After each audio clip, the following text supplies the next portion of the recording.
Donc on va parler du lien. La force du lien, de la fragilité du lien parfois.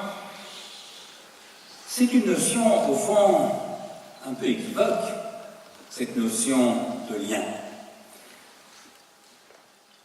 Étymologiquement, le mot vient du latin ligamen, mais ça ne me demande pas beaucoup parce que ligamen, ça signifiait le lien, et il y a la même équivoque.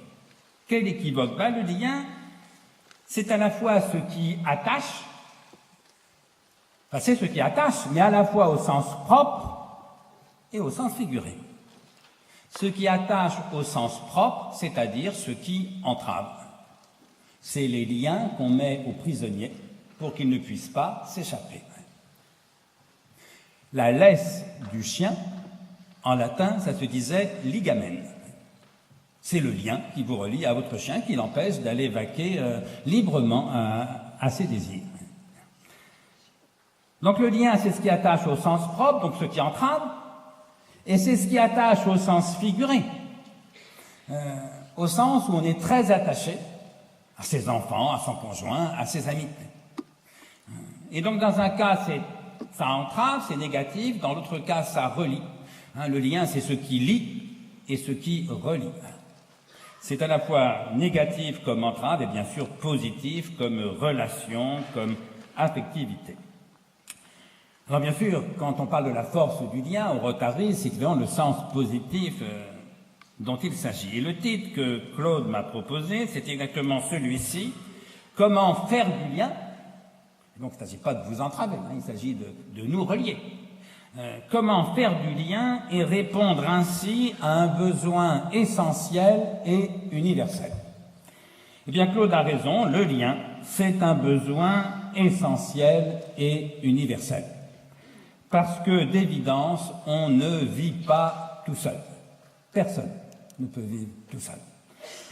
Autrement dit, le vivre ensemble, comme on dit maintenant, ce n'est pas un choix, c'est une nécessité. Vivre ensemble, c'est simplement vivre. Et en même temps, on vit seul. Eh oui, on vit à la fois tout seul et tous ensemble. Pourquoi? Parce que moi, je fais une différence, et je crois qu'il faut la faire, entre ce que j'appelle l'isolement et ce que j'appelle la solitude. L'isolement, c'est l'absence de relation avec autrui, l'absence d'échange, l'absence de lien. Et bien sûr, c'est un malheur, une souffrance. C'est un accident de la vie sociale qui peut pousser au suicide. L'isolement, c'est l'absence de relation avec autrui. La solitude, c'est simplement le fait que vous soyez le seul à être vous et à vivre ce que vous vivez. Et vous êtes définitivement le seul. Le Bouddha disait, il y a 25 siècles, l'homme naît seul, vit seul, meurt seul. Ça ne veut pas dire que l'homme vivait isolé, sans relation avec autrui. D'ailleurs, je vous mets au défi de naître seul. Parce que quand on naît, il y a forcément quelqu'un d'autre, la mère, qui est là. Et en plus, vous savez que le Bouddha vivait en communauté, comme aujourd'hui les moines bouddhistes dans les monastères. Non, il ne s'agit pas de vivre isolé. Simplement, quand vous êtes né, personne d'autre que vous ne naissait à cet instant-là, en cet endroit-là. Vous êtes né tout seul. Alors, sauf les jumeaux qui sont nés à deux, mais chacun était seul à être celui des deux jumeaux qu'il était. Autrement dit, l'isolement, c'est un accident de la vie sociale, un malheur, parfois une pathologie.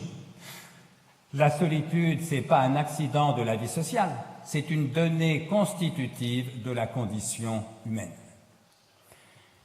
Blaise Pascal, au XVIIe siècle, dans les Pensées, écrivait « On mourra seul ». On mourra seul. Ça ne voulait pas dire qu'on mourra isolé, tout seul dans une pièce. Au XVIIe siècle, on ne mourrait jamais isolé. Presque jamais. Il y avait presque toujours la famille, un prêtre, souvent un médecin. Oui, mais et pareil pour vous. Mais nous mourrons seuls, vous mourrez seuls, parce que personne ne peut mourir à votre place. Eh bien, de la même façon qu'on mourra seul, parce que personne ne peut mourir à notre place, on vit seul, parce que personne ne peut vivre à notre place. On aime seul, parce que personne ne peut aimer à notre place. Et donc, autant il faut combattre l'isolement en créant du lien, autant la solitude, il faut l'accepter, parce que c'est une donnée constitutive de la condition humaine. Rainer Maria Rilke, dans les lettres à un jeune poète, écrivait ceci: « Dans la mesure où nous sommes seuls, l'amour et la mort se rapprochent. » Oui, parce que personne ne peut ni aimer ni mourir à votre place. Et Rilke ajoutait: « Il faut se tenir au difficile. Tout ce qui vit s'y tient. Il est bon d'être seul, car la solitude est difficile. Il est bon aussi d'aimer, car l'amour est difficile. » Autrement dit, l'amour et la solitude vont ensemble. Le lien et la solitude vont ensemble. Sans les autres, on ne peut pas vivre. Sans les autres, nous ne parlerions pas, nous ne penserions pas. La langue maternelle, c'est la langue des autres, qui me l'ont apprise, c'est pas moi qui l'ai inventée. Mais quelque lien que ce soit ne pourra jamais me dispenser d'assumer cette dimension de solitude. Bref, la relation, l'échange, le lien, qui est le thème du jour, sont au cœur de notre vie. C'est justement parce que chacun est seul à être lui que chacun a besoin d'être relié aux autres. Encore une fois, la solitude et le lien, la solitude et la relation vont ensemble. Le lien, la relation, l'échange sont au cœur de notre vie et spécialement au cœur de la morale ou de l'éthique. Le philosophe Lévinas, au XXe siècle, disait joliment que toute la morale se résume en une formule, qui est une formule de politesse. Après vous, je vous en prie. L'autre d'abord. Servir d'abord. Après vous, je vous en prie. Et il a raison, parce que ça veut dire que la morale, c'est le contraire de l'égoïsme. L'égoïsme dit « moi d'abord », la morale dit « après vous, je vous en prie ». Kant, au XVIIIe siècle, en Allemagne, écrivait que l'amour de soi, disons l'égoïsme, est la source de tout mal. Et je pense qu'il a raison. Personne ne fait le mal pour le mal, on fait du mal pour son plaisir à soi.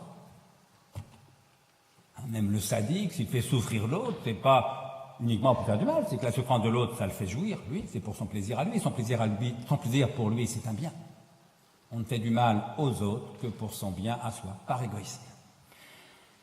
Et donc voilà, la morale, l'éthique, c'est le contraire de l'égoïsme. L'égoïsme dit « moi d'abord », la morale dit « après vous, je vous en prie ».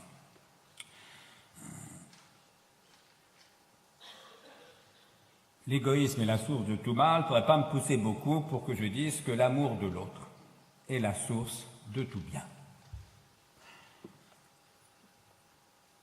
Sauf que l'amour, c'est quand même difficile. L'amour n'est qu'une relation parmi d'autres, qu'un lien parmi d'autres. Et ce que je voudrais évoquer devant vous ce matin, c'est 4 façons de faire lien, de créer du lien, de l'entretenir, de le renforcer, que j'évoquerai dans l'ordre. D'abord l'amour. Il manque l'amour, ça crée du lien, ça attache. Ensuite, la générosité. Là, je dirais, c'est le domaine d'excellence du Rotary. Troisièmement, la solidarité. Quatrièmement, ce que j'appelle la communion. Donc d'abord, l'amour. L'amour, oui, mais quel amour? Parce qu'il y a tellement de types d'amour différents. Je peux aimer la femme ou l'homme dont je suis amoureux. Je peux aimer mes enfants, mes amis, c'est pas le même amour. Je peux aimer mon pays, mon métier, la philosophie, la musique. Je peux aimer mon prochain, parfois. Combien d'amours différents pour combien d'objets différents? Si bien que lorsqu'on parle d'amour en français, ça fait ordinairement plaisir à tout le monde, mais peut-être en partie parce que personne ne sait exactement de quoi l'on parle. Si bien que s'agissant d'amour, j'ai pris l'habitude, une fois n'est pas coutume, non pas de parler grec, j'en serais d'ailleurs malheureusement incapable, mais d'utiliser les 4 mots grecs dont les anciens se servaient pour désigner 4 types d'amour différents. Ce sont les 4 noms grecs de l'amour. Alors, je pourrais y passer la matinée, mais là je vais en parler rapidement comme l'un des types de liens, mais l'un des 4. Mais malgré tout, il faut en dire un mot, parce que d'évidence, l'amour, c'est quand même pour nous tous le plus important. Ces 3 mots grecs pour désigner 3 types d'amour différents, c'est Eros, Philia, P-H-I-L-I-A, Agapé. Commençons par Eros. Qu'est-ce que c'est qu'Eros? C'est pas le sexe, comme pourrait le faire croire les mots érotique, érotisme, érogène. Non, Eros, en grec, c'est l'amour. Mais pas n'importe quel amour, parce que Eros, c'est l'amour passion. C'est l'amour que l'on ressent quand on est amoureux, mais alors au sens le plus fort du mot amoureux, quand on est red dingue amoureux, comme on dit aujourd'hui. Bref, mesdames, Eros, c'est l'amour que vous ressentiez pour votre époux avant qu'il ne soit votre époux. Et pareil pour vous, messieurs. Alors, je ne doute pas que pour plusieurs d'entre vous, ça soit encore très bien aujourd'hui. Peut-être même que pour plusieurs, c'est encore mieux aujourd'hui qu'alors.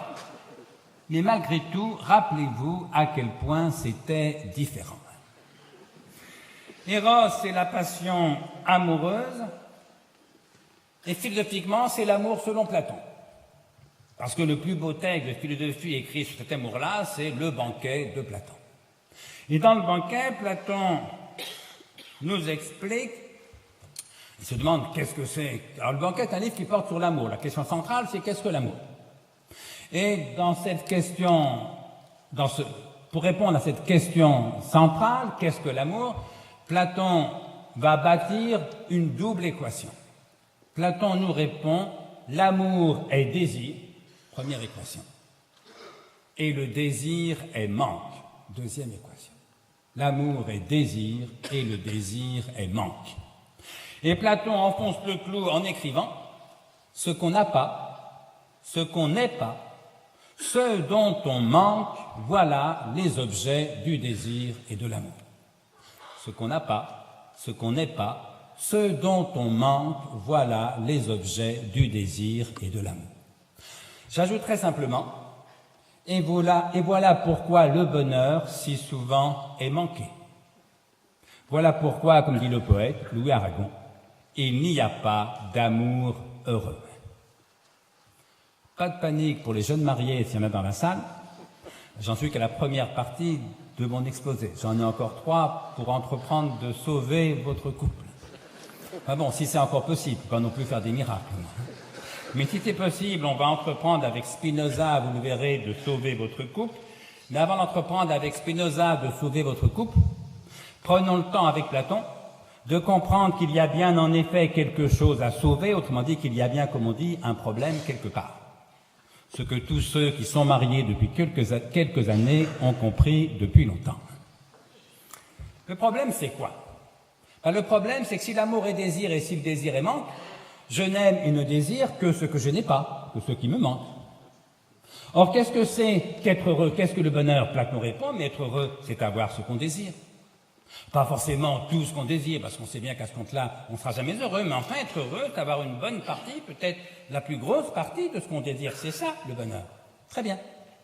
Mais si le désir est manque, tu ne désires que ce que tu n'as pas, et si tu ne désires que ce que tu n'as pas, inévitablement, tu n'as jamais ce que tu désires. Et donc, tu n'es jamais heureux, puisque être heureux, c'est avoir ce qu'on désire.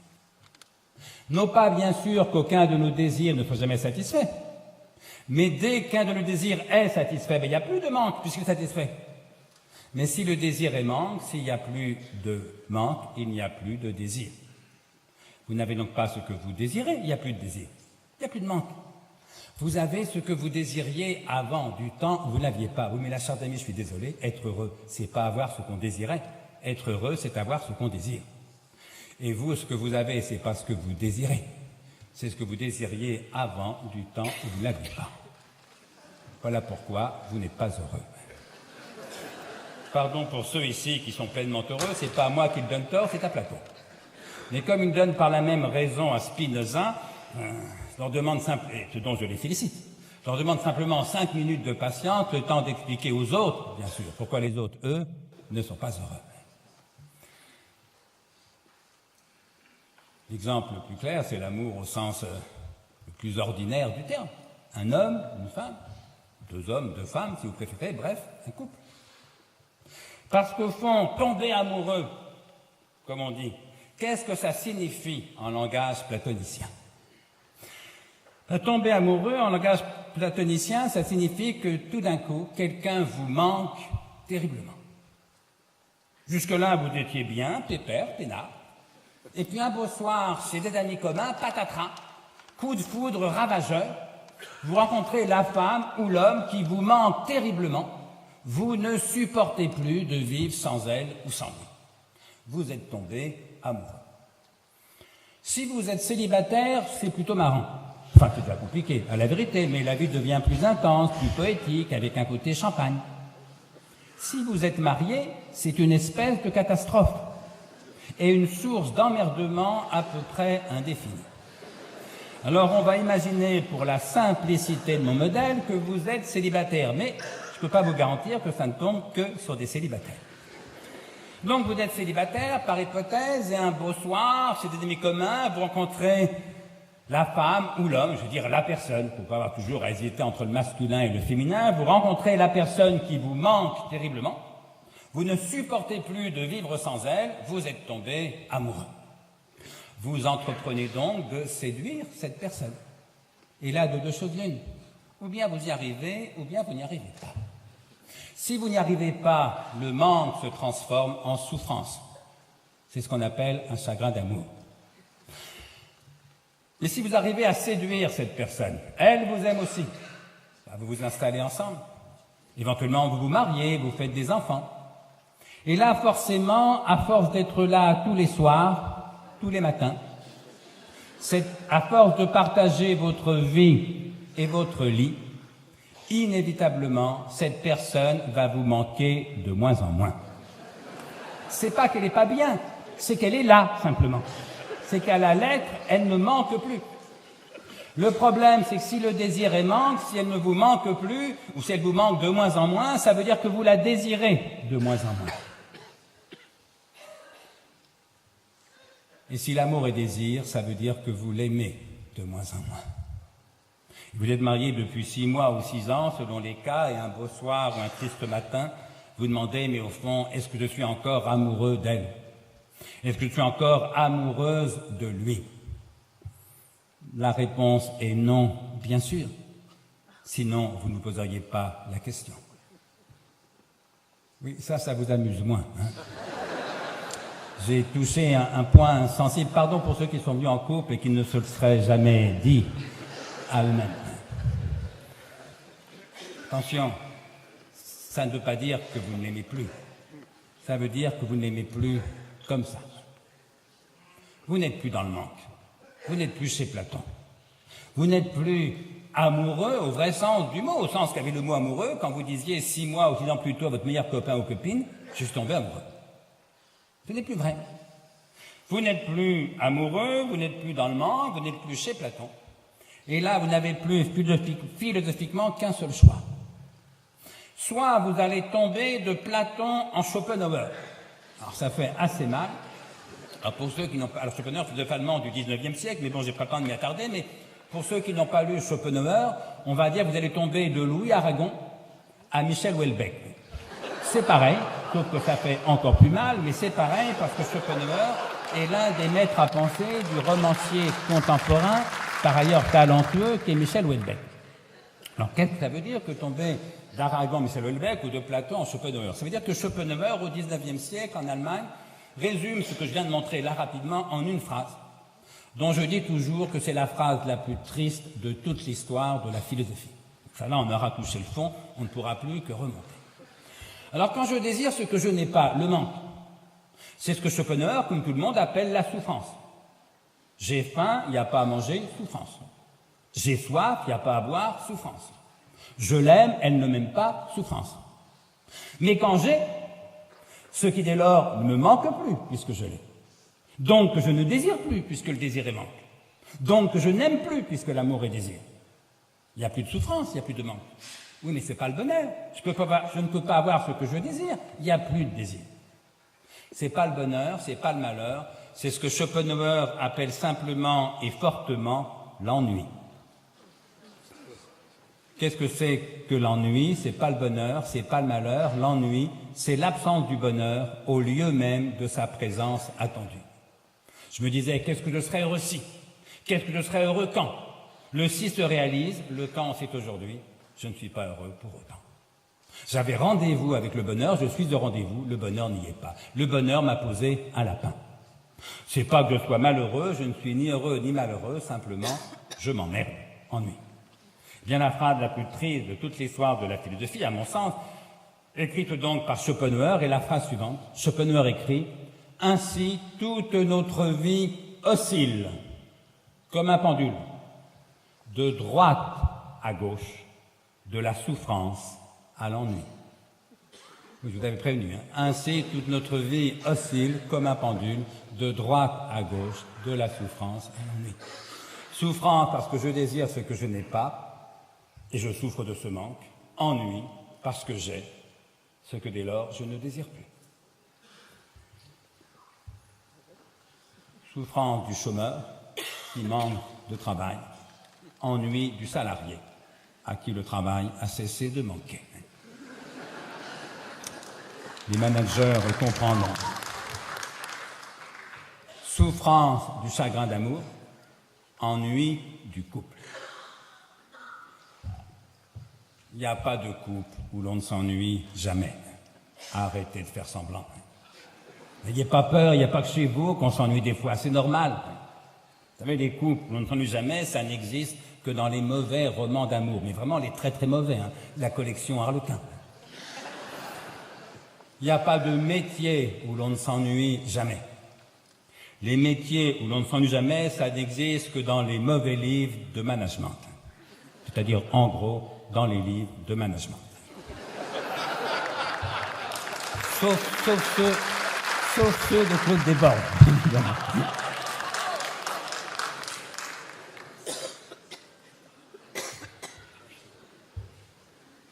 Donc, il n'y a pas de couple où on ne s'ennuie jamais.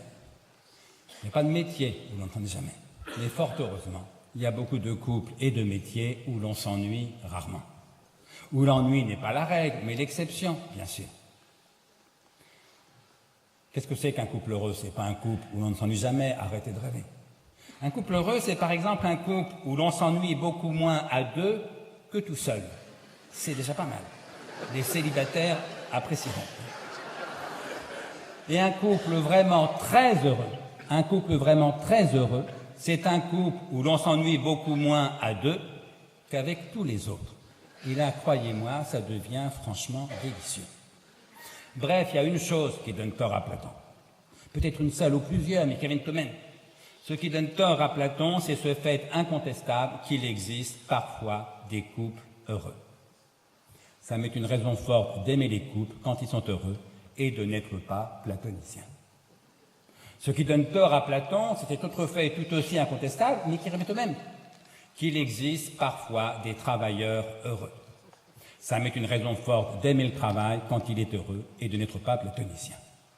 Et comme ça, Platon est incapable de l'expliquer, on a besoin d'une autre théorie de l'amour, d'un autre type d'amour, qu'en grec on n'appellerait pas éros, mais qu'on appellerait philia. Philein, en grec, ça veut dire aimer. Philosophia, c'est l'amour de la sagesse.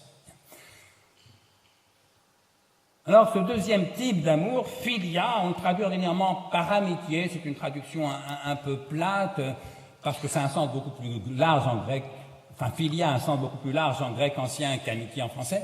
Quand Aristote était marié 2 fois, et 2 fois heureusement. Oui, parce que Platon, qui préférait les garçons, ne s'est jamais marié. Il n'est pas étonnant que celui qui va nous parler d'un amour qui puisse être heureux en couple l'a lui-même vécu. Sa première femme est morte, il s'est remarié, ça a été 2 couples heureux, Aristote. Donc quand Aristote veut décrire l'amour entre les parents et les enfants, entre les enfants et les parents, mais aussi bien entre les époux, il n'écrit pas Eros, Comment voulez-vous manquer des enfants que vous avez? Comment, on l'a sur les bras, sur le dos, on n'en manque pas, c'est le moins qu'on puisse dire. Comment voulez-vous manquer de l'homme ou de la femme qui partage votre vie, qui est là tous les soirs, tous les matins? Non, en grec, on ne dit pas éros, mais philia. Philia, c'est l'amour de tout ce qui ne manque pas. Il y a Aristote, élève dissident de Platon, comme chacun sait, et comme Platon, l'un des plus grands philosophes de tous les temps. À propos de cet amour-là, philia, philein, le verbe, Aristote écrit lumineusement « Aimer, c'est se réjouir. Aimer, c'est se réjouir. » De même que Spinoza, 20 siècles plus tard, dira « L'amour est une joie qu'accompagne l'idée d'une cause extérieure. » Autrement dit, aimer, c'est se réjouir de. C'est ce petit de, finalement, que Spinoza ajoute à la définition d'Aristote. Et là, vous comprenez bien que tout s'inverse. Parce qu'autant, si vous donnez raison à Platon dans vos histoires d'amour, si vous ne savez aimer ou désirer que ce qui vous manque, inévitablement, vous donnez raison aussi à Louis Aragon. Si l'amour est manque, Platon, alors Aragon, il n'y a pas d'amour. Alors qu'à l'inverse, si c'est à Aristote ou Spinoza que vous donnez raison dans vos histoires d'amour, si aimer pour vous, c'est vous réjouir, si l'amour est joie, alors clairement, Aragon a tort. Il n'y a pas d'amour malheureux. Sauf dans le deuil, bien sûr, parce que le deuil, alors au sens propre, l'autre est mort, ou au sens figuré, l'autre vous a quitté ou ne vous aime pas, le deuil recréant tragiquement le manque, vous renvoie brutalement, douloureusement chez Platon.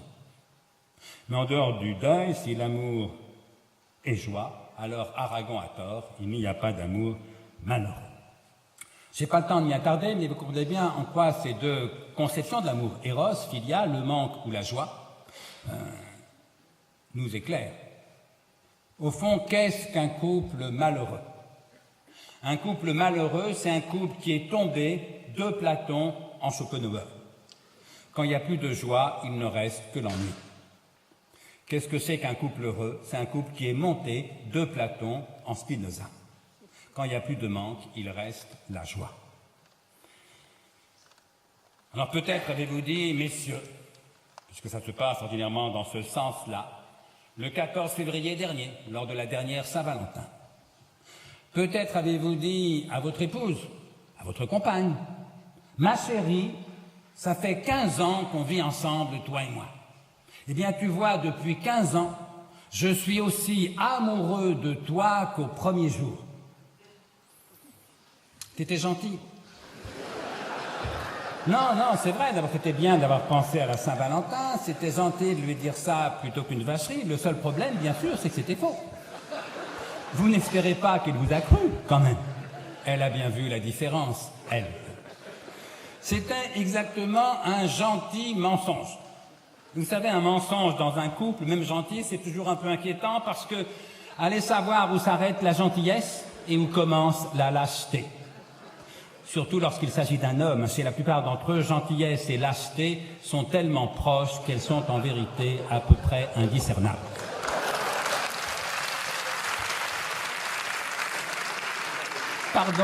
Pardon messieurs, mais il faut bien que quelqu'un leur dise la vérité au moins une fois. Bref, messieurs, faites-moi plaisir, ou plutôt non, faites-lui plaisir. Lors de la prochaine Saint-Valentin, vous avez plusieurs mois pour rendre le propos crédible. Lors de la prochaine Saint-Valentin, dites plutôt à votre compagne, « Ma chérie, ça fait 16 ans qu'on vit ensemble, toi et moi. Eh bien, tu vois, depuis 16 ans, la principale cause de joie dans ma vie, c'est que tu existes et que tu es ma femme. Parce que là, vous faites une déclaration d'amour au moins possiblement vraie et autrement émouvante entre nous soit dit, que faire semblant absurdement de manquer, de celle qui d'évidence ne vous manque pas, puisqu'elle vous fait ce cadeau bouleversant depuis 15 ou 16 ans de partager votre vie et votre lit.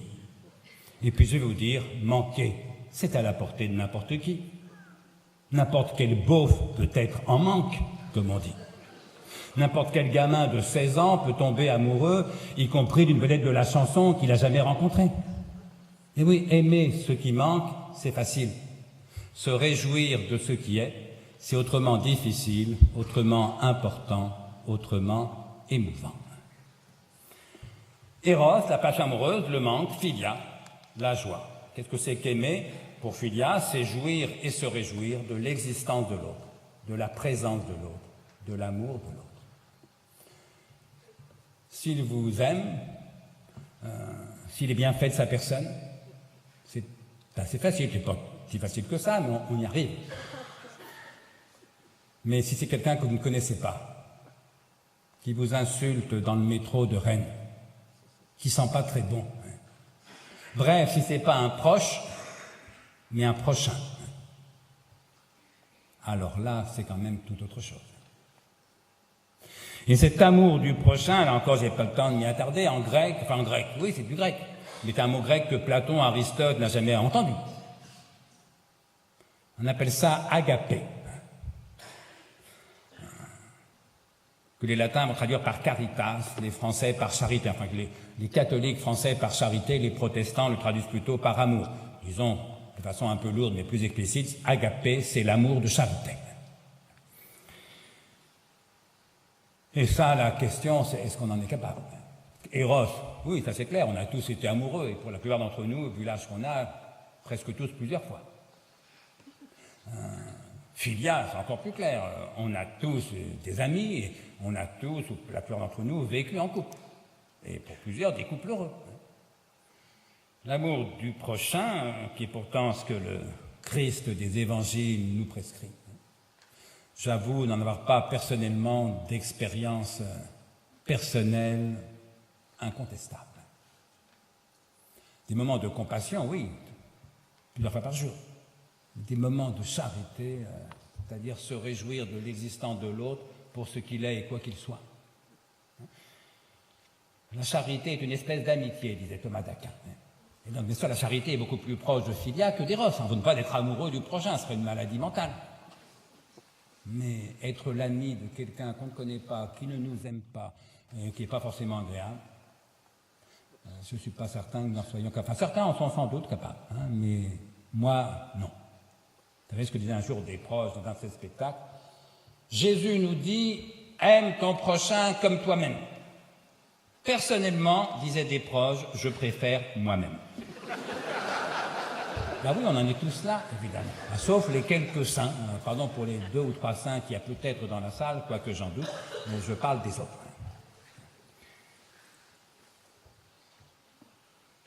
Et c'est cet amour-là, alors agapé, si le mot charité gêne vos oreilles laïques ou républicaines, on peut appeler ça fraternité. Et c'est tout aussi douteux, c'est que fraternité, entre les soi-disant, c'est une métaphore. Parce que ça n'a de sens que vis-à-vis des gens qui ne sont pas vos frères et sœurs. Et donc c'est une valeur.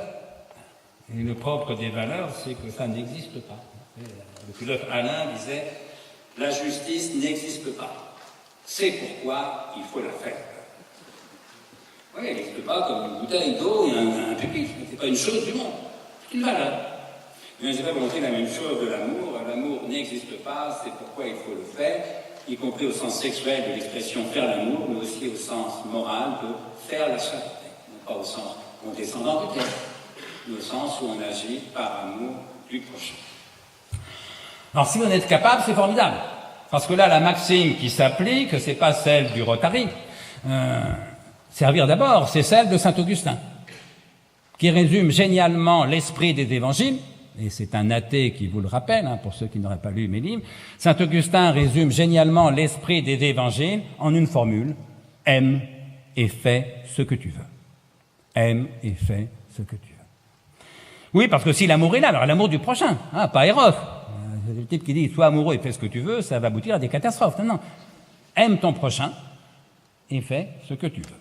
Et en effet, quand l'amour est là, c'est ce qui pourrait nous arriver de mieux. Sauf que l'amour, ça ne se commande pas. Et c'est quand même un singulier paradoxe, relève Kant au XVIIIe siècle, philosophe chrétien, protestant, luthérien, piétiste, très pieux. Kant, en bon chrétien et en immense génie qu'il est, se demande, mais comment est-ce que le Christ peut nous commander quelque chose? Aime ton prochain comme toi-même. Comment le Christ peut-il nous commander quelque chose qui ne se commande pas? Oui, parce que l'amour, c'est un sentiment, explique Kant, et un sentiment, ça ne se commande pas. Je l'illustre rapidement de 2 exemples. Imaginez que vous serviez des épinards à votre petit garçon, aux petits-enfants, petits garçons, petits-fils ou petites-filles, et le gamin de 7-8 ans vous dit « j'aime pas les épinards ». Comprendre que l'amour ne se commande pas, c'est comprendre qu'il n'y a rigoureusement aucun sens à dire à cet enfant « je t'ordonne d'aimer les épinards ». C'est ton devoir d'aimer les épinards. C'est absurde. Vous pouvez dire la phrase sottement, vous ne pouvez pas la penser en esprit et en vérité. Parce qu'un sentiment, un goût en l'occurrence, ça ne se commande pas. Vous pouvez à la limite lui dire « je t'ordonne de manger des épinards ». Je ne dis pas qu'il faut le faire, mais la phrase n'est pas intrinsèquement absurde, parce que manger ou pas, c'est un acte. Et un acte, ça peut se commander. Mais aimer ou pas, c'est pas un acte, c'est un sentiment ou un goût. Or, un sentiment ou un goût, ça ne se commande pas. Deuxième exemple. Si votre épouse, messieurs, vous dit un jour « désolé, mais tu sais vraiment, je ne t'aime plus », eh bien, il n'y aura aucun sens à lui dire « tu dois m'aimer, c'est ton devoir ». Parce qu'elle pourrait vous dire « relis Kant, souviens-toi de ce que disait Kant Sponville, Kant écrit « l'amour ne se commande pas ». Il en résulte, je cite Kant, qu'un devoir d'aimer est un non-sens. Un devoir d'aimer est un non-sens. Oui, parce que le devoir, c'est ce qu'on se commande à soi-même, et l'amour ne se commande pas. Alors, comment se tirer de cette difficulté? Kant répond que ce que le Christ nous ordonne, c'est pas d'aimer, il sait bien, le Christ, que l'amour ne se commande pas. C'est d'agir comme si on aimait. Autrement dit, l'esprit des évangiles, relu et corrigé par Kant, et là, c'est pas la même chose que Saint-Augustin, mais ce sont 2 génies. Ils ont raison tous les 2, mais ils parlent pas de la même chose. Saint-Augustin parle au fond de la sainteté. Quand vous agissez par amour, pas de problème, il n'y a pas à se soucier de devoir. Mais quand l'amour n'est pas là, eh bien, il te reste à faire ton devoir. Donc le mieux, c'est d'aimer et d'agir par amour, mais quand l'amour n'est pas là, il reste à agir comme si on aimait. Et c'est ce qu'on appelle la morale. C'est pourquoi je dis souvent que la morale est un semblant d'amour. Il s'agit de faire comme si. Bref, nous n'avons besoin de morale que faute d'amour, par incapacité à aimer. Oui, parce que les gens... je vais y revenir. Nous n'avons besoin de morale que faute d'amour, et c'est pourquoi nous avons terriblement besoin de morale. Alors, on va prendre une valeur morale parmi d'autres, mais l'une des plus importantes, peut-être la plus importante comme valeur strictement morale, qui est la générosité. Ça m'amène donc à ma deuxième partie. La générosité aussi, ça crée du lien.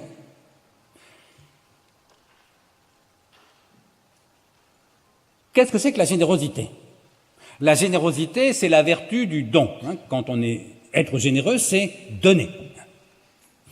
Donner une chose, donner du temps, d'abord servir, non, donner. Et bien sûr, quand on aime, on donne. C'est pourquoi on dit souvent que l'amour est généreux. Oui, mais sauf que quand on donne par amour, c'est pas de la générosité, c'est de l'amour. Quand nous couvrons nos enfants de cadeaux à Noël, aucun d'entre nous ne se dit « oh là là, qu'est-ce que je suis généreux ». On se dit « oh là là, qu'est-ce que je les aime ». Éventuellement « oh là là, qu'est-ce que je suis con », mais pas « oh là là, qu'est-ce que je suis généreux ». Quand on aime, on donne, mais quand on donne par amour, c'est pas de la générosité, c'est de l'amour. Ce qui débouche sur une définition de la générosité, singulièrement éclairante et exigeante, la générosité, c'est la vertu qui consiste à donner à ceux que l'on n'aime pas. Oui, mais attendez, ceux que j'aime... Oui, parce qu'il y a combien de gens que vous aimez tellement pour pouvoir agir uniquement par amour? Combien de gens que vous aimez tellement que vis-à-vis d'eux, la maxime de Saint-Augustin, aime et fais ce que tu veux, vaut pleinement? Il y a vos enfants, vos petits-enfants. C'est les seuls cas absolument clairs. Imaginez une jeune mère de famille en train d'allaiter son petit. Vous lui demandez « Madame, pourquoi nourrissez-vous cet enfant ?» Songez à votre tête, si vous répondez « Écoutez, je le nourris pour des raisons morales. Je considère que c'est mon devoir. » Vous diriez « Oh là là, pauvre mère et pauvre enfant. » La vérité, bien sûr, c'est qu'elle le nourrit par amour, et c'est beaucoup mieux comme ça pour elle et pour lui. Donc voilà, vis-à-vis de nos enfants, pas besoin de devoirs, l'amour suffit. Vis-à-vis de notre conjoint, c'est déjà beaucoup plus compliqué. Vis-à-vis de nos parents, c'est encore plus compliqué. Mais vis-à-vis du prochain. Bref, il y a combien de gens que vous aimez tellement que vous êtes vis-à-vis d'eux dispensés de devoirs parce que l'amour suffit? Vos 2-3 enfants, vos 7-8 petits-enfants, éventuellement votre conjoint, vos parents, vos 2-3 meilleurs amis, on arrive à quoi? 8 personnes, 10 personnes, 20 personnes, pour ceux qui ont un cœur gros comme ça. Il en reste un peu plus de 7 milliards que nous n'aimons pas. Aussi peu que nous n'avons que la morale, que le devoir, pour nous pousser à leur faire parfois un peu de bien. Si bien qu'à la formule de saint Augustin, aime et fais ce que tu veux, qui est l'esprit des évangiles, il faut ajouter, c'est-à-dire la formule de Kant, en vérité, elle est de moi, mais pour résumer la pensée de Kant, Kant dirait plutôt aime ou fais ce que tu dois. Les deux formules sont vraies et elles se complètent. Aime et fais ce que tu veux, c'est l'esprit du Nouveau Testament. Aime ou fais ce que tu dois, c'est l'esprit de l'Ancien Testament. Et rappelons que le Nouveau Testament, dans la lettre même du texte, que le Christ n'est pas venu abolir, mais accomplir. Ça veut dire que ce que l'Ancien Testament vous demande de faire par devoir, donner, le Nouveau vous suggère de le faire par amour. Et quand vous y arrivez, bravo, c'est formidable. Mais quand on n'arrive pas à vivre à hauteur du Nouveau Testament, il reste à se soumettre au moins à l'Ancien. Et donc, vous voyez, le mieux c'est d'aimer, d'agir par amour, mais comme je ne suis pas capable d'aimer, sauf les 15-20 personnes les plus proches, mais il en reste 7 milliards, la morale me dit, si tu n'es pas capable d'aimer, agis comme si tu aimais. La morale est un semblant d'amour. Donc donne par amour, et si tu n'es pas capable de donner par amour, donne par morale, par générosité. Mais attendez, ceux que j'aime pas, vous l'avez dit vous-même, ils sont 7 milliards. Si je leur donne à tous, qu'est-ce qui va me rester à moi? Rien. Alors là, ça devient quand même singulièrement étonnant et quelque peu inquiétant. Aimer, je ne sais pas.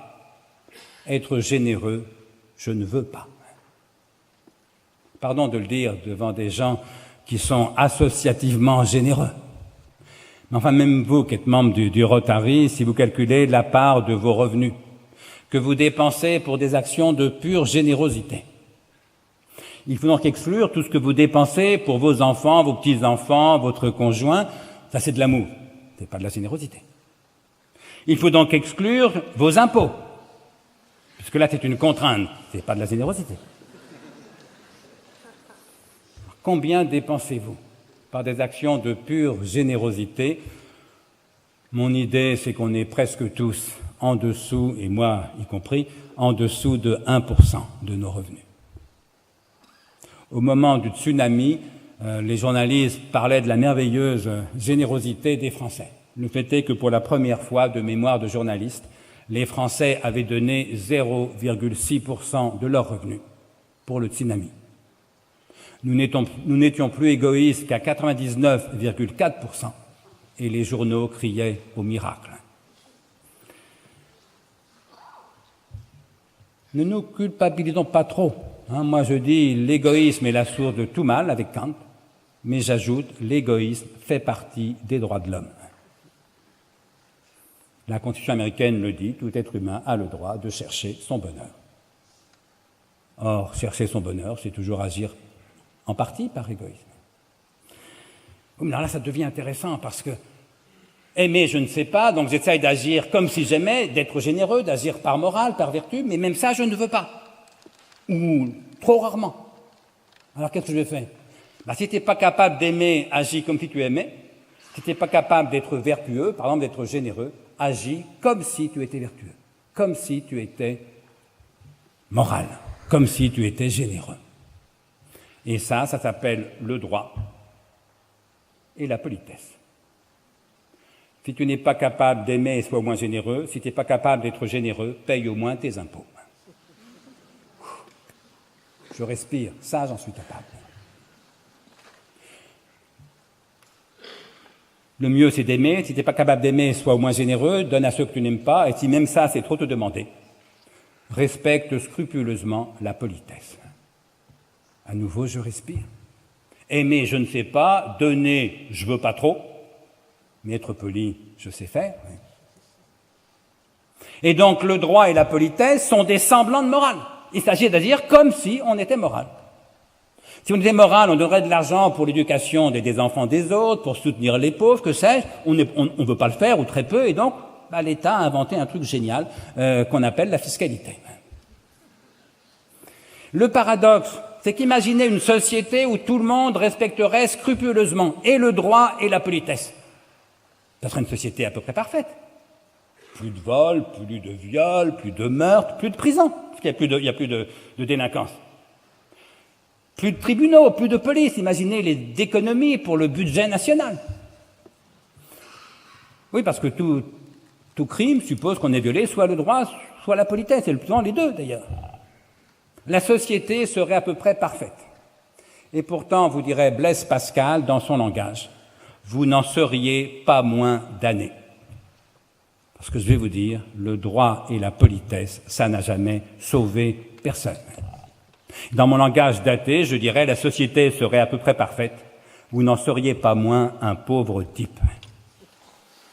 Parce que payer ses impôts, respecter le droit et être poli, ça n'a jamais assuré la valeur humaine d'un individu. Parce que ce qui fait la valeur humaine d'un individu, c'est pas le droit, c'est pas la politesse, c'est la générosité, c'est l'amour. J'insiste là-dessus parce que quand j'ai publié mon petit traité des grandes vertus il y a une vingtaine d'années, beaucoup de gens sont venus me voir, notamment des personnes relativement âgées, qui me disaient « Ah, j'ai adoré votre livre ». Non, surtout parce que vous commencez par la politesse, c'est en effet le principe. Et ça, il me disait, c'est vraiment important. Je répondais « Oui, mais avez-vous remarqué que je commence par la politesse, c'est vrai, mais que je termine par l'amour, qui était mon dernier chapitre. C'est quand même beaucoup plus important. » Et donc une société où tout le monde respecterait le droit et la politesse serait une société à peu près parfaite, mais individuellement, nous n'en serions pas moins de pauvres.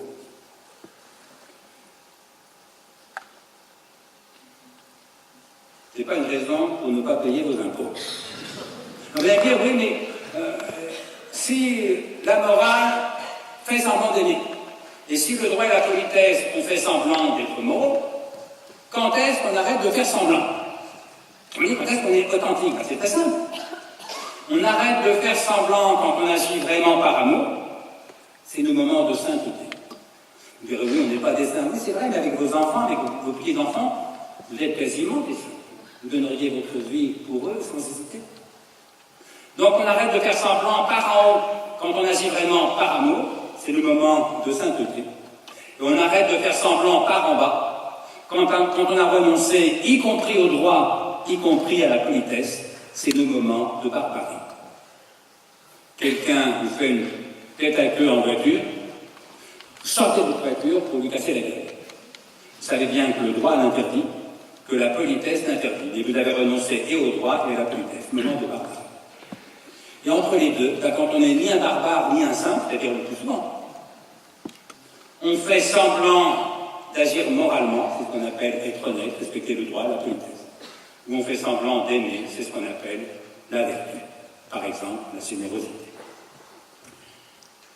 Pourquoi avoir ajouté cette troisième notion, troisième partie, pardon d'aller vite, je voudrais respecter le timing, la solidarité.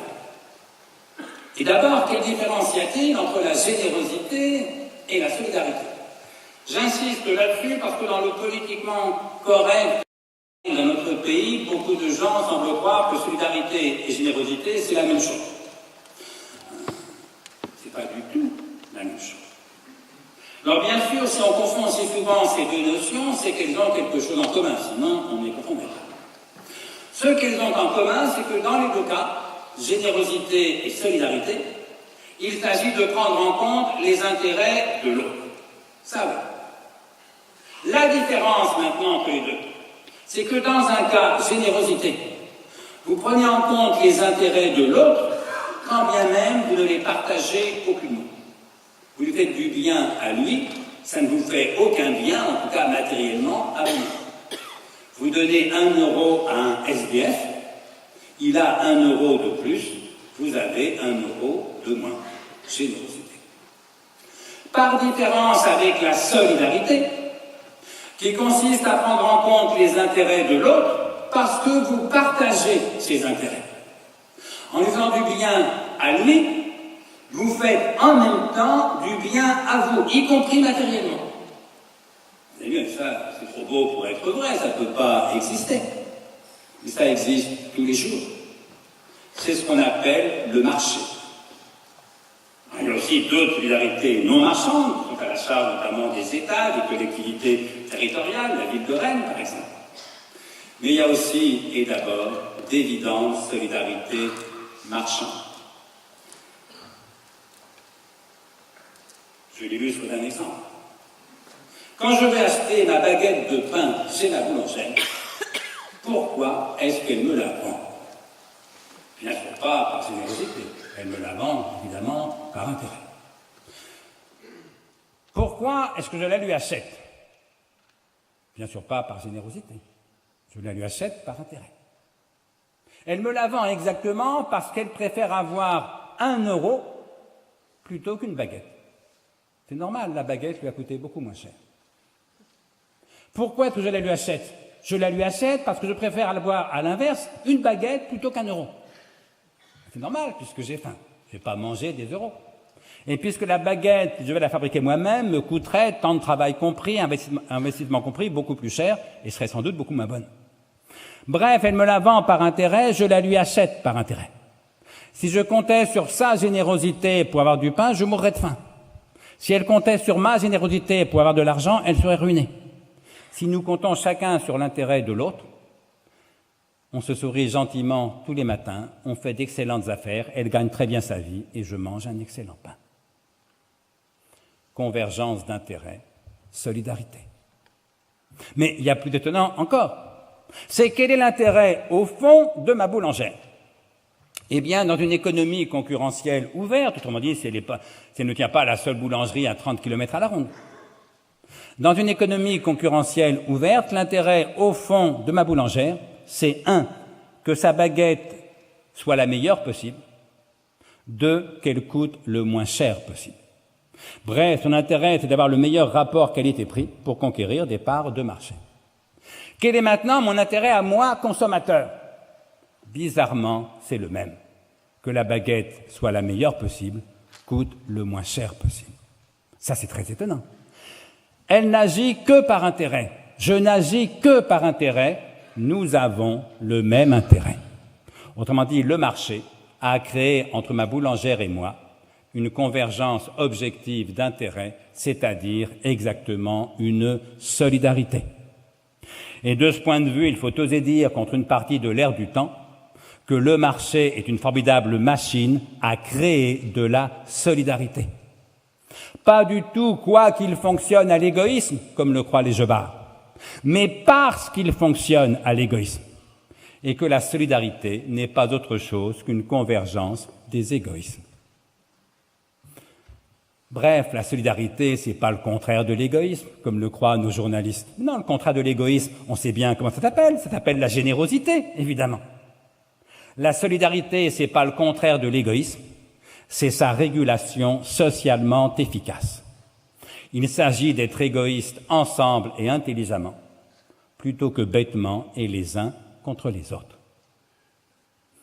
Quand vous donnez de l'argent aux Rotary, vous donnez votre temps aux Rotary, c'est pas de la solidarité au sens où je prends le mot. Après, chacun émet de vocabulaire. Moi, je propose des concepts pour penser le réel. Quand vous donnez au Rotary ou par le Rotary, c'est pas de la solidarité, c'est de la générosité. Et vous n'allez quand même pas en avoir honte. À tout prendre, mieux vaut être généreux, évidemment, que solidaire. Quand vous payez vos impôts, c'est pas de la générosité, c'est de la solidarité. Quand vous cotisez à une compagnie d'assurance, c'est pas de la générosité, vous laissez par intérêt, c'est de la solidarité. Parce que si vous avez un accident de voiture, des milliers de braves gens vont se cotiser pour vous en acheter une autre. Parfois même, ils vous donneront 1 000 € de plus que l'Argus. Quelle générosité! Mais non, c'est pas la générosité. Simplement, ils cotisent à la même compagnie d'assurance que vous. La compagnie d'assurance, par la mutualisation du risque, crée une convergence objective d'intérêts entre les différents sociétaires, comme on dit dans les assurances mutualistes. C'est un membre de la Maïf depuis 40 ans qui vous parle. Personne ne paye ses impôts par générosité, tous par intérêt. Personne ne prend une assurance par générosité, tous par intérêt. Personne ou presque personne ne se syndique par générosité, tous ou presque tous par intérêt. Et pourtant, les impôts, les assurances, les syndicats ont fait beaucoup plus pour la justice et la protection des plus faibles que le peu de générosité dont parfois nous sommes capables. Autrement dit, qu'est-ce qui vaut mieux, la générosité ou la solidarité? Mais tout dépend de quel point de vue. Moralement, mais c'est évidemment la générosité qui vaut mieux, parce qu'elle est désintéressée. Ce que la solidarité, par définition, n'est jamais, puisque la solidarité, c'est une convergence d'intérêts. Oui, moralement, la générosité vaut mieux. Vive le Rotary. Mais socialement, économiquement, politiquement, historiquement, qu'est-ce qui vaut mieux? Qu'est-ce qui est le plus efficace? Mais c'est évidemment la solidarité. Si on avait compté sur la générosité des plus riches pour que les plus pauvres puissent être soignés, la plupart des pauvres seraient morts sans soins. Mais on n'a pas compté sur la générosité des plus riches. On a créé une petite chose très simple dans son concept, assez lourde dans son organisation, qu'on appelle la sécurité sociale. Ça coûte cher, c'est compliqué, il faudra la réformer pour la sauver. Mais pour la sauver, parce qu'en même temps, c'est l'un des plus fantastiques progrès sociaux de toute l'histoire de l'humanité. Personne ne cotise à la Sécu par générosité, tous par intérêt. Mais la sécurité sociale, mutualisation du risque, est un processus qui crée des convergences objectives d'intérêt. La Sécu, c'est de la solidarité. Et donc, moralement, j'ai bien plus d'estime pour l'abbé Pierre ou sœur Emmanuel que pour quelque assureur syndicaliste ou fiscaliste que ce soit. Mais socialement, politiquement, je compte beaucoup plus sur la fiscalité, sur les assurances, sur le syndicalisme, sur la politique, pour faire reculer la misère, la pauvreté et l'injustice, que je ne compte sur la générosité des uns ou des autres, fussent-ils membres du Rotary. Et donc, je voudrais profiter de cette tribune pour faire en passant un éloge de la politique. Parce que ce qui m'inquiète, c'est un peu moins vrai depuis peut-être j'espère ne pas me raconter d'histoire, mais depuis la dernière élection présidentielle, mais ça reste encore un peu vrai, mais ça l'était surtout gravement depuis des années. Quand les gens parlaient de politique, c'était de plus en plus avec dérision ou mépris, tous pourris. Je vais vous dire, une société qui ne compte plus sur la politique pour se transformer, pour se réformer, pour s'améliorer, est une société qui va mal. Parce que si vous comptez sur l'amour pour sauver notre société, notre civilisation, pour faire reculer la misère, le chômage, l'exclusion, vous vous racontez des histoires, bien sûr.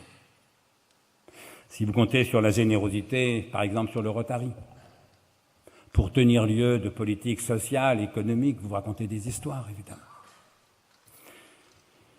Et donc, nous avons besoin, puisque l'égoïsme fait partie des droits de l'homme, nous avons besoin d'être égoïstes ensemble et intelligemment, plutôt que bêtement et les uns contre les autres. Nous avons besoin d'être solidaires. Ça passe pour beaucoup par le syndicalisme, quand on a une vie professionnelle, ça passe par les assurances, ça passe par la sécurité sociale, mais qui est une forme d'assurance, maladie, vieillesse, etc. Ça passe par la fiscalité, ça passe par la politique au sens large. Si nous étions tous moraux, on n'aurait pas besoin, alors si nous étions tous aimants, on n'aurait pas besoin de morale. Si nous étions tous moraux, on n'aurait pas besoin de politique, de solidarité. Mais comme nous ne sommes pas tous ni toujours aimants, comme nous ne sommes pas tous ni toujours moraux, nous avons besoin de solidarité et donc spécialement de politique. Quatrième et dernière partie, la communion. Est-ce qu'il suffit de s'aimer les uns les autres, d'être généreux ou solidaires. Oui. Quand on aime, quand on est généreux et solidaire. Et donc ça suffirait si on était assez aimant, généreux, solidaire. Mais comme on ne l'est jamais assez, alors sauf quelques exceptions, tout le monde n'est pas sœur Emmanuel.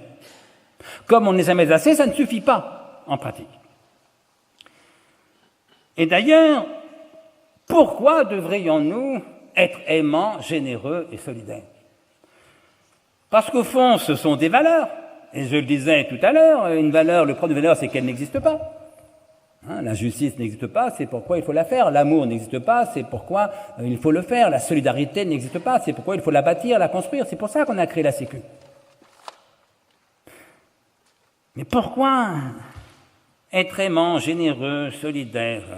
Alors certains vont répondre que Dieu te le dit. Aime ton prochain comme toi-même. Et oui, c'est vrai, Dieu le dit. Enfin, Dieu passe pour le dire.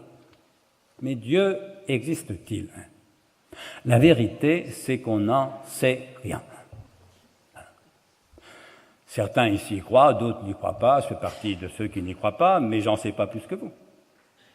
Moi, vous savez, je me définis comme athée, non dogmatique et fidèle. J'explique rapidement chacun de ces trois mots. Pourquoi athée? C'est le plus simple, parce que je ne crois en aucun Dieu. Pourquoi athée, non dogmatique? Parce que je reconnais évidemment que mon athéisme n'est pas un savoir.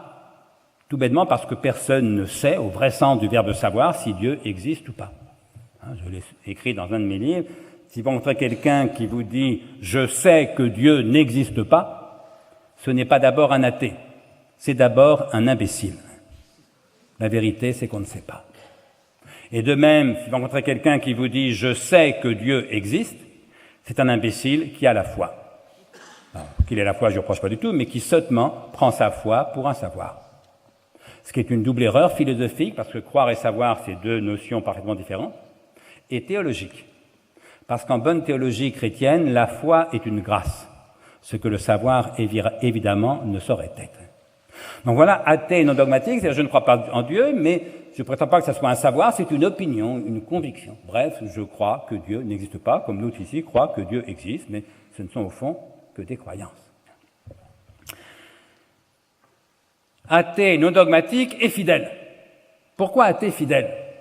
Parce que tout athée que je sois, je reste attaché par toutes les fibres de mon être à un certain nombre de valeurs morales, culturelles, spirituelles, qui sont nées pour beaucoup d'entre elles dans les grandes religions, spécialement dans les trois grands monothéismes, pour ce qui est de nos civilisations, qui ont été transmises pendant des siècles par la religion, spécialement par l'Église catholique pour notre pays, mais dont rien ne prouve qu'il y ait besoin d'un Dieu pour subsister, dont tout prouve au contraire que nous avons besoin d'elles, besoin de ces valeurs pour subsister d'une façon qui nous paraisse humainement acceptable.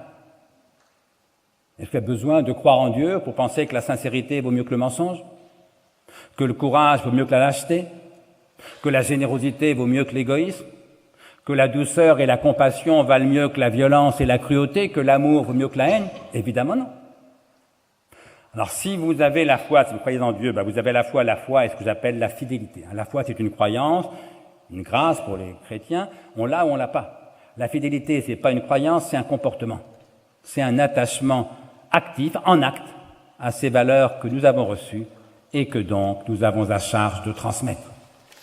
Parce que la seule façon d'être vraiment fidèle à ce qu'on a reçu, c'est évidemment de le transmettre. Bref, je dis souvent, la fidélité, c'est ce qui reste de la foi quand on l'a perdu. Qu'est-ce que ça veut dire? Ça veut dire, est-ce que sous prétexte que moi, je ne crois plus en Dieu depuis fort longtemps? Est-ce que sous prétexte que c'est autrement important?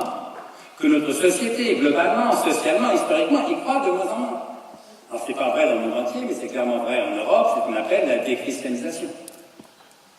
Est-ce qu'il faut pour autant jeter le bébé avec l'eau du bain, comme on dit familièrement? C'est-à-dire renoncer, en même temps qu'au Dieu socialement défunt, comme pourrait dire un sociologue nietzschéen, renoncer à toutes ces valeurs morales, culturelles, spirituelles, que nous avons reçues et que donc, encore une fois, nous avons à charge de transmettre. Qu'est-ce que c'est que la transmission? C'est un lien, je ne sors pas de mon sujet, c'est un lien intergénérationnel. Qu'est-ce que c'est que la fidélité? C'est un lien intergénérationnel. Est-ce que ça veut dire que la fidélité et la transmission soient synonymes? Pas du tout. Parce que la fidélité, c'est un lien transgénérationnel vers l'amour. Être fidèle à ce que vous avez reçu. La transmission, c'est un lien intergénérationnel vers la valeur.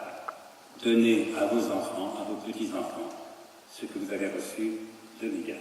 Et donc les deux peuvent apprendre ensemble, les deux créent du lien.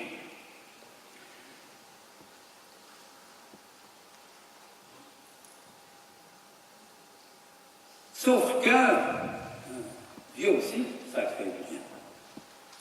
Vous savez, on dit souvent que religio, en latin, d'où vient le français religion, religio viendrait du verbe religare, qui signifiait relier. D'autres vous disent que religio vient du verbe relegere, qui signifiait relier.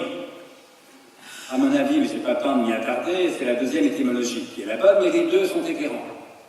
Parce qu'une religion, c'est un certain nombre de textes qu'on ne cesse de relire, relegere, l'Évangile, la Bible, le Coran, ce que vous voulez, la Torah, les Upanishads, des textes que l'on relit, relegere. En même temps, la religion, c'est ce qui relie, parce que ça relie les croyants entre eux, en les reliant tous à Dieu. Et du même coup, la question, c'est comment faire lien, comment renforcer les liens, quand on n'a plus socialement ce lien religieux. C'est bien qu'il y ait des croyants dans la salle, là de soi, que je ne propose absolument rien, mais vous constatez comme moi que socialement, ça ne suffit plus. Que la religion, de plus en plus, relève de la vie privée, et à certains égards, on dit des fois c'est une minorité. Moi, les chiffres que j'ai les plus récents, c'est qu'en gros, un Français sur deux est athée, incroyant ou agnostique. Il reste en gros un sur deux qui est croyant, pas forcément chrétien, bien sûr, 14% des Français sont musulmans, vous voyez, mais enfin, bref. On ne peut plus se fonder sur l'Occident chrétien, pour dire la chose rapidement, pour assurer le lien entre nous, c'est-à-dire la communion. Le philosophe Michel Serres, il y a quelques années, ça m'avait frappé, disait, lui, il prenait au sérieux, à mon avis, à tort, mais peu importe, on peut faire un débat d'experts en étymologie, mais Michel Serres retenait l'étymologie la plus couramment avancée, qui veut que religio vienne du verbe religare, relier. Et il disait, comme beaucoup avant lui, la religion, c'est ce qui relie, ité. Mais il ajoutait, et là la remarque était plus neuve, que si la religion, c'est ce qui relie, le contraire de la religion, disait Michel Serres, ce n'est pas l'athéisme. Le contraire de la religion, disait Michel Serres, c'est l'absence de lien. C'est-à-dire, étymologiquement, la négligence. La négligence. Parce que, si j'en crois Michel Serres, étymologiquement, négligence signifie absence de lien. Eh bien, je dirais volontiers que ce qui nous menace aujourd'hui, c'est ce que j'appellerais une ère de la négligence généralisée. C'est-à-dire une pure et simple dissolution du lien social. De telle sorte que, faute de communion, chacun ne puisse plus que cultiver indéfiniment sa petite sphère privée. Ce que les sociologues d'aujourd'hui appellent le cocooning, ou le repli sur la sphère privée, disons, l'individualisme. La question, c'est comment faire pour y échapper à cette négligence généralisée. Bien moi, je vais vous dire, et je terminerai par là, que le contraire de la négligence, c'est la communion. Le contraire de la négligence, c'est la communion. Très bien, mais vous me dites, mais qu'est-ce que c'est que la communion? Ben voilà ma définition. Moi, je dis, communier, c'est partager sans diviser. Communier, c'est partager sans diviser. Par exemple, on ne peut pas communier en un gâteau. Parce que la seule façon de partager un gâteau, c'est de le diviser en plusieurs parts. Et s'il y a un invité imprévu qui arrive, ben, il faudra faire une part de plus et chacun aura un peu moins. Et si l'un prend une très grosse part, le moins, le pignou, ben les autres en auront moins. On ne peut pas communier en un gâteau. Mais en revanche, on peut communier dans le plaisir qu'il y a à manger ensemble un excellent gâteau. Parce qu'aucun des convives ne va dire à l'autre, écoute, tu prends trop de plaisir à manger ce gâteau, il n'y a plus de plaisir pour moi. Non, bien sûr. Au contraire, il dira, écoute, tu as un tel plaisir à manger ce gâteau que mon plaisir à moi en est encore augmenté. On ne peut pas communier dans un budget national. Ce qu'on donne aux paysans, on ne peut pas le donner aux enseignants. Ce qu'on donne aux chefs d'entreprise, abaissement des charges, je pense qu'on a raison d'abaisser les charges, mais on ne peut pas le donner aux salariés. Ce qu'on donne pour l'école, on ne peut pas le donner aux habitants. Partager, là, c'est diviser. Il faut le faire intelligemment pour créer des solidarités, pour que chacun comprenne que c'est son intérêt, y compris s'il est médecin, de donner aussi de l'argent pour la police, l'école, que sais-je. Pour que chacun comprenne, y compris s'il est salarié, que c'est son intérêt à ce qu'on baisse les charges, y compris les charges patronales. Mais enfin, ce n'est pas de la communion, c'est de la division. En revanche, on peut partager sans diviser la liberté, l'égalité, la fraternité, les valeurs de la République. C'est se pas reprocher à Claude d'être trop attaché à l'égalité et à tout, et arrête, il n'y a plus d'égalité pour moi. Non, au contraire. L'amour que j'ai pour les valeurs de la République est renforcé par l'amour que Claude a pour ces mêmes valeurs. Et c'est pour ça qu'on parle de communion des esprits. Parce que seuls les esprits peuvent et savent partager sans diviser. Si bien que quand on ne communie plus socialement en Dieu, il reste à communier socialement en ces valeurs qui nous sont communes. Là encore, ces valeurs que nous avons reçues. Liberté, égalité, fraternité, laïcité, justice, amour, générosité, solidarité. Des fois, les gens me disent, mais quelle valeur? Il n'y a plus de valeur. Arrêtez de faire semblant. Quelle valeur vous voulez que je vous réponde? Le choix est absolument simple. Soit les valeurs que vous avez reçues, soit les valeurs que vous avez inventées. Que ceux qui ont inventé une valeur lèvent la main. Vous n'avez donc pas le choix. C'est forcément les valeurs que vous avez reçues. Arrêtons avec cette tarte à la crème des nouvelles valeurs. Je ne compte plus le nombre de fois, notamment le passage de l'an 2001, parce que le passage du millénaire, ça appelait le journaliste. Quelle chance! C'est pas tout journaliste qui couvre un millénaire, ça répond pas tous les 1000 ans. Et donc ça les rendait un peu fou. Il m'appelait au téléphone, il me disait, voilà, on organise un débat public, une radio de télévision sur les nouvelles valeurs. Est-ce que vous pouvez venir? Moi, je répondais, ah bon, on a inventé une nouvelle valeur? Je disais, allez, faites pas là, ne savez rien. Bon, d'accord. Me disait-il, il y avait de vieilles valeurs, les valeurs judéo-chrétiennes, comme ils disent ordinairement avec une moue de dédain. Mais enfin bon, plus personne n'y croit. Donc, on a besoin de nouvelles valeurs, et vous, êtes un intellectuel, c'est votre job, vous devez nous proposer de nouvelles valeurs. Je revenais toujours, mais quelle nouvelle valeur voulez-vous que je sorte de quel chapeau? Ça fait 25 siècles qu'on dit que la sincérité vaut mieux que le mensonge, que la générosité vaut mieux que l'égoïsme, que l'amour vaut mieux que la haine. Est-ce que pour faire moderne, il faut dire maintenant que c'est plus vrai? Bien sûr que non, quand même je le dirais, personne ici ne serait disposé à me croire, et c'est évidemment heureux. Il ne s'agit pas d'inventer de nouvelles valeurs, il s'agit d'inventer une nouvelle fidélité aux valeurs que nous avons reçues et que donc, encore une fois, nous avons la charge de transmettre. Plus récemment, en 2008-2009, au plus fort de la crise, j'ai été invité par un grand cabinet d'avocats d'affaires parisiens pour parler pendant leur plus gros client. Sur le thème qu'ils avaient pris, c'était Nouveau Monde, au singulier, Nouvelles Valeurs, au pluriel. Alors, dit Nouveau Monde, je vois bien, on est en pleine crise. Le CAC 40 a perdu 50%, le Dow Jones a perdu 50%, bon. Nouvelles valeurs. Pourquoi? Qu'est-ce qu'on dit? Parce que le Dow Jones a perdu 50%, le CAC 40 aussi, les évangiles pour les chrétiens, c'est raté. Arrêtez, le CAC a perdu 50%. Et ceux qui admirent Montaigne, Spinoza, Kant, c'est foutu. Le Dow Jones a perdu 50%. Je dirais pas homme de peu de foi, mais homme de peu de fidélité. Il suffit que la bourse s'écroule pour que tout d'un coup, vos valeurs foutent le camp.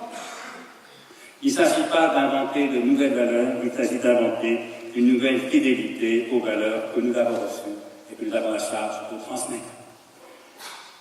La fidélité, disais-je, c'est la communion vers la mort, c'est communier avec nos prédécesseurs, nos parents, nos maîtres, les grands génies du passé.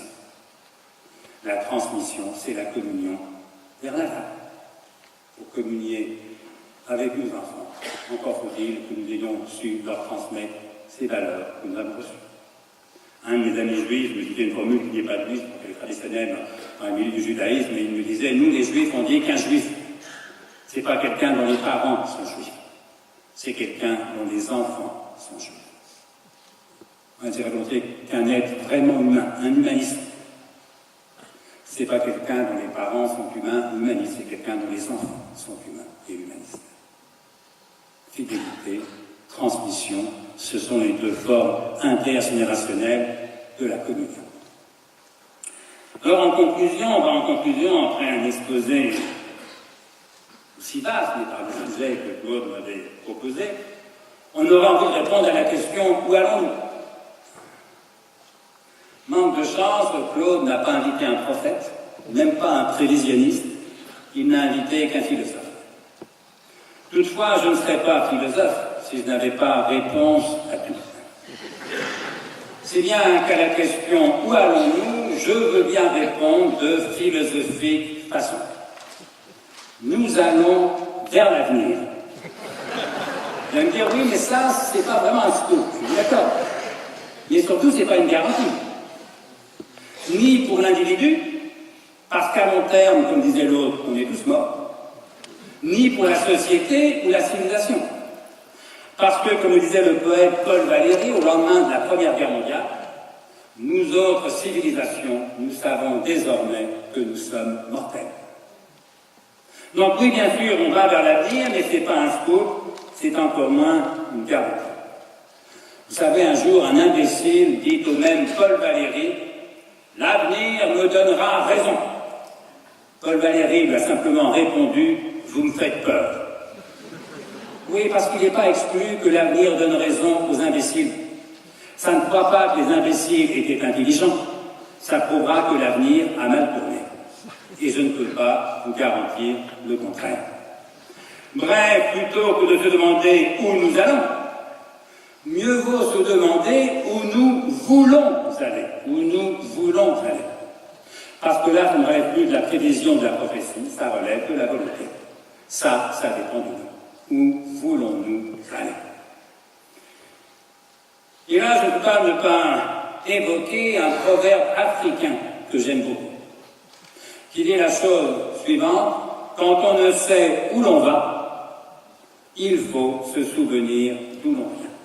Quand on ne sait où l'on va, il faut se souvenir d'où l'on vient. Alors bien sûr, c'est toujours vrai à toutes les époques, mais c'est spécialement vrai aux époques comme la nôtre, où l'avenir est à ce point ouvert, indéterminé, inquiétant à bien des égards.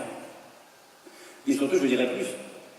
Non seulement quand on ne sait où l'on va, il faut se souvenir d'où l'on vient, mais la seule façon de savoir où l'on veut aller, c'est de se souvenir d'où l'on vient. Vous savez, le premier symptôme grave de la maladie d'Alzheimer, c'est un vieillard qui sort de chez lui un jour pour acheter, je ne sais pas, une baguette de pain, un paquet de cigarettes, et qui tout d'un coup se perd à 200 pas de son immeuble. Il a fait le chemin des milliers de fois, et là, tout d'un coup, il est perdu à 200 pas de chez lui. Et comme il traîne hagard sur le trottoir, on l'emmène à la police, il l'emmène à l'hôpital, et là, un médecin lui explique qu'il est en train de perdre la mémoire. La mémoire. En apparence, c'est le rapport à l'avenir qui est perturbé. Il veut aller au bureau de tabac, ou bien il veut rentrer chez lui, il n'y arrive plus, oui. Mais quand on a perdu la mémoire, il n'y a plus de rapport volontaire possible à l'avenir. Eh bien, je dirais, pour finir,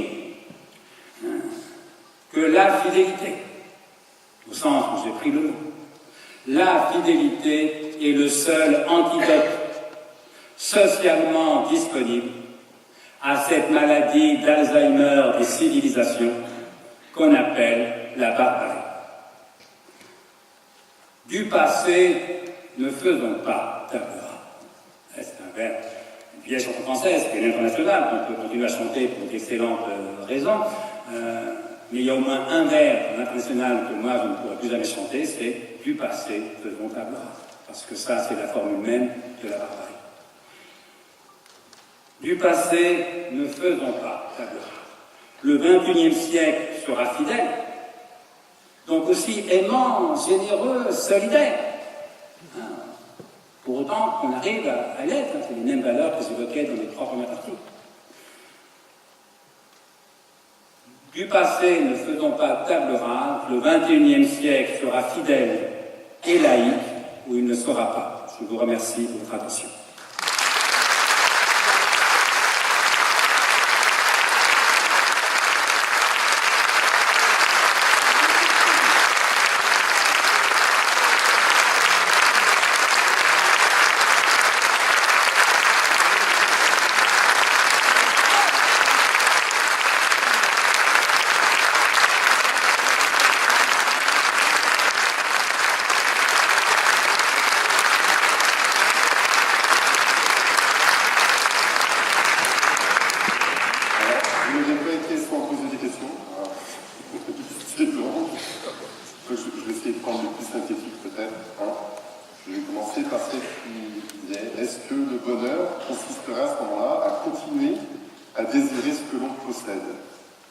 Continuer à désirer ce que l'on possède, c'est mieux que désirer ce qu'on ne possède pas.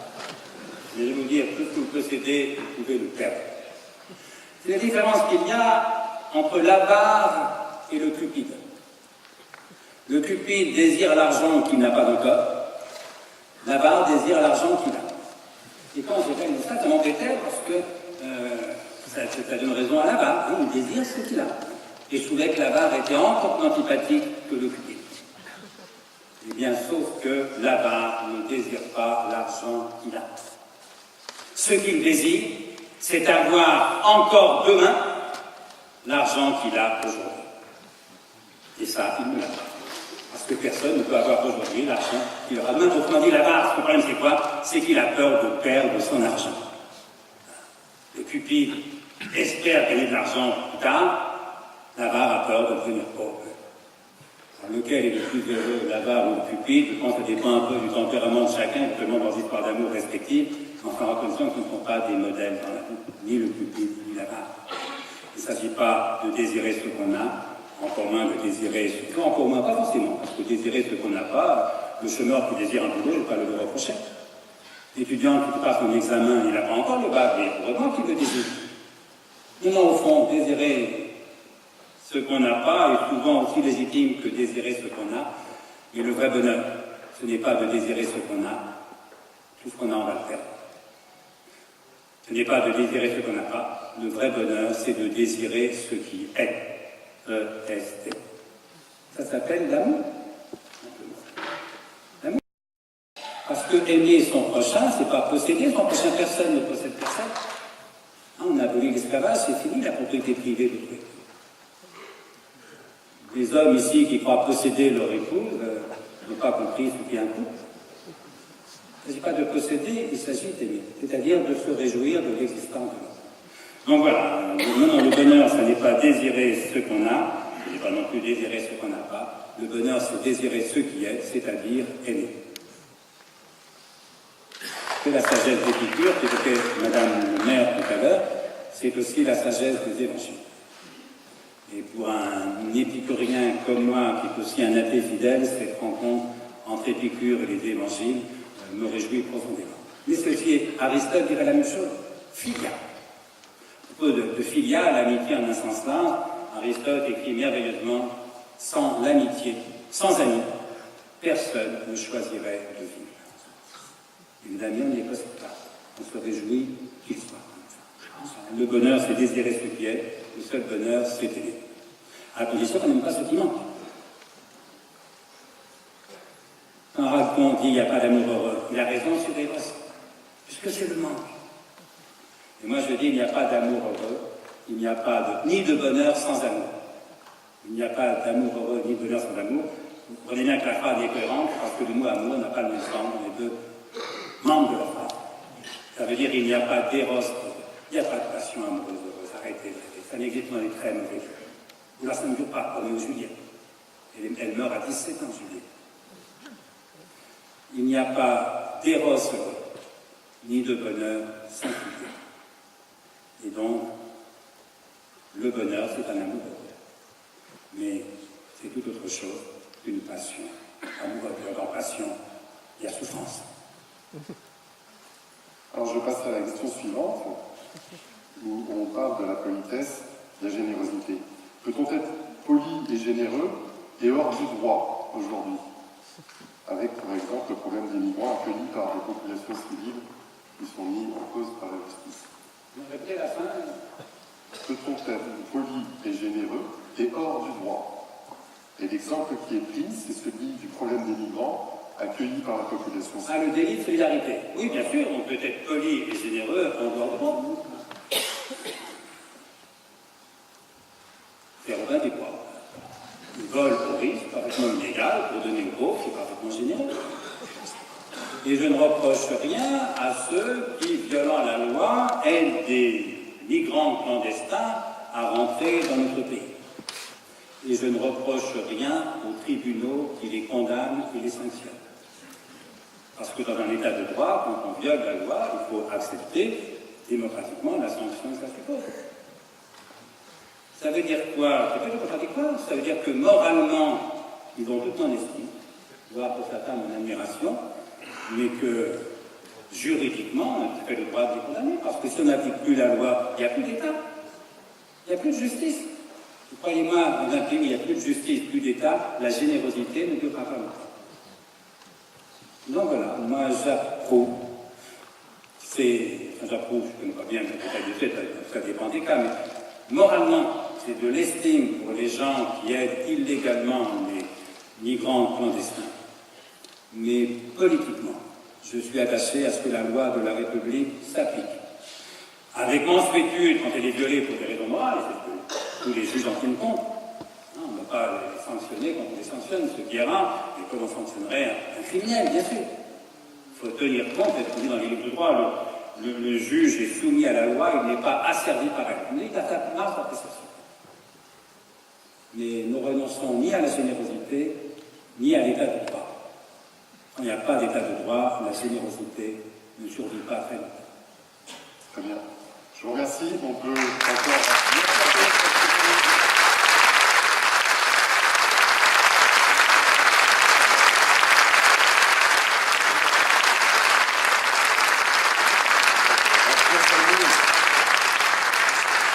Je pense, et vous en serez d'accord avec moi, que notre ami André Consponville mérite un PHF, je souhaite, Polaris Fellow, pour ceux qui ne sont pas rotariens, c'est-à-dire un insigne de reconnaissance de notre mouvement pour la qualité de sa réflexion et que l'on soit d'accord ou pas. Et vous reconnaîtrez que c'est un moment qui nous fait grandir d'entendre une personne de cette qualité pendant un samedi matin. En plus, on a fait lever des gens très tôt pour t'entendre. Et personnellement, en tout cas, je suis ravi et honoré de te remettre ce Polaris. On ne présente plus André Consponville, qui intervient dans une conférence de district tout à fait intéressante pour les Rotariens, qui eux-mêmes sont déjà des gens généreux et fidèles.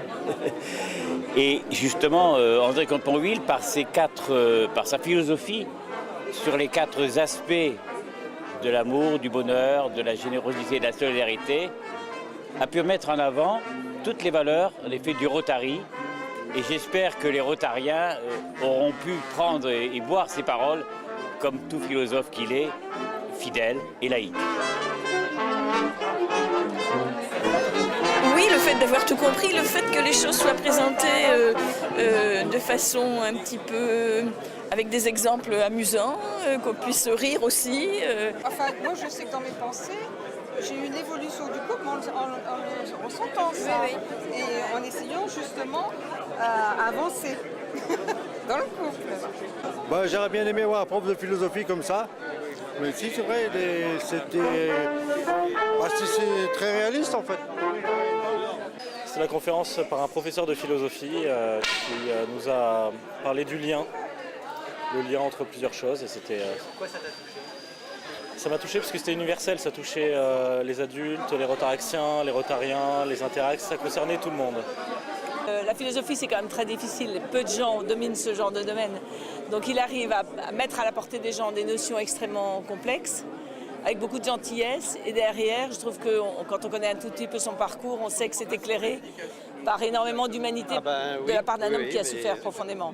Ce qui m'a touché chez lui, c'est l'ouverture d'esprit et la tolérance intellectuelle, et qui débouche sur la tolérance tout court. Extrêmement brillant, hein, très intéressant.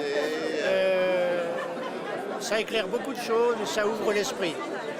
André Comte-Sponville nous a fait quelque chose d'extraordinaire. Vraiment, là, d'un coup, tout s'est suspendu. Il n'y avait plus personne, on l'écoutait tous. C'était... La conférence, c'était top niveau. On est d'accord ou pas d'accord avec lui, sachant que c'est très difficile de ne pas être d'accord avec lui. C'était remarquable d'avoir accès à une connaissance comme celle-là et d'avoir un philosophe qui nous donne... nous a donné beaucoup de talent. Alors moi j'ai été très séduite par sa conférence, sa clarté, évidemment sa liberté d'esprit, surtout en matière de référence à Dieu, au christianisme et aux autres religions, à l'athéisme, etc. Et surtout à son intérêt des États. Et justement, je vérifiais dans mes tablettes le titre d'un livre que j'ai lu très important sur la défragmentation des États, qui correspond un petit peu au manque de fidélité dont il a parlé à propos de nous tous, le vulgum pecus, érudit ou pas, croyant ou pas, généreux ou pas. Voilà. Et je voudrais lui en parler là, donc c'est pour ça que j'attends.